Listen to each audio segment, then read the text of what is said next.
Okay, you purchase a laptop, price of $1,350.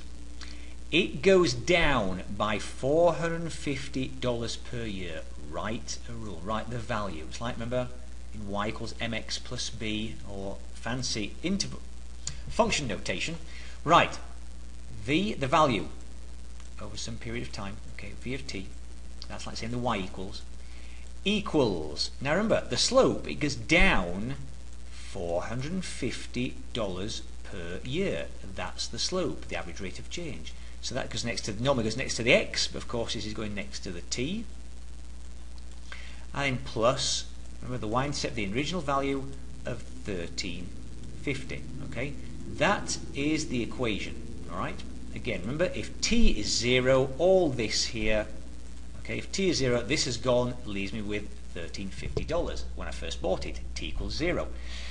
Right. So, and now, honestly, if I was to graph this, I'll show you this. Look, if I was to graph this, there it is. There's $1,350 at year 0. It goes down $450 after 1 year, down another $450 after another year, down. Now I can see that it's going to be worth nothing after 3 years. All right, okay. But the important thing is I know that the y-intercept is this 1350. All right, if that's 1350, because that's where we started.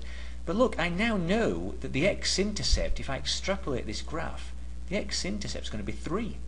But jumping ahead there. Here we go.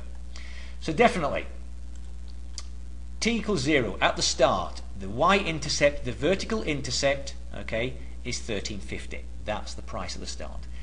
Now then, that's what you do. Okay, put t equal to 0. That's the easy bit. When t equals 0, that's gone. The answer is 1350.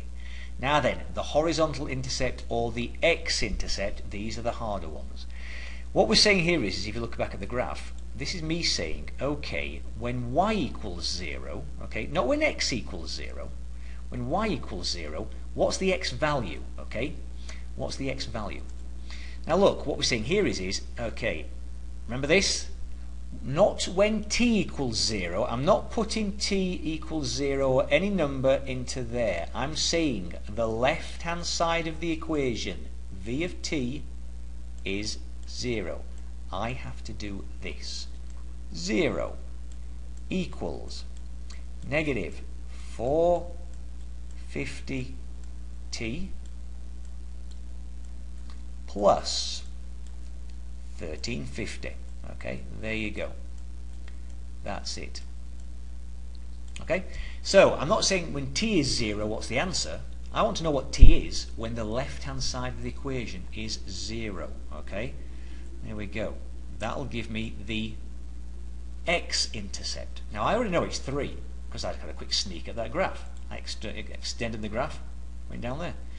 Okay, so what should we do here? We could take away the 1350 from both sides. Let's try that. Let's take away 1350 from both sides. Okay, I need to find out what that t is by itself. I'll have this. Negative 1350 is equal to negative 450t. Okay, now remember you divide by the number next to the letter. So if I divide by negative 450, so it kind of goes, and divide this by negative 450, two negatives make a positive, and lo and behold, that divided by that will give me 3. Okay, t equals 3.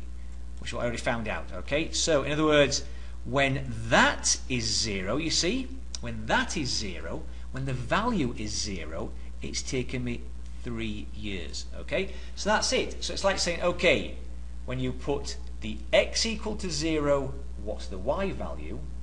Or when you put the y equal to 0, what's the x value? Okay, and that's kind of just the generalization. But that is you finding intercepts. Okay, and that's when I did that graph. If I know that point up there, if I know that point, and I know that point, then I can just draw a straight line in between them. Okay, and that's plotting the intercepts.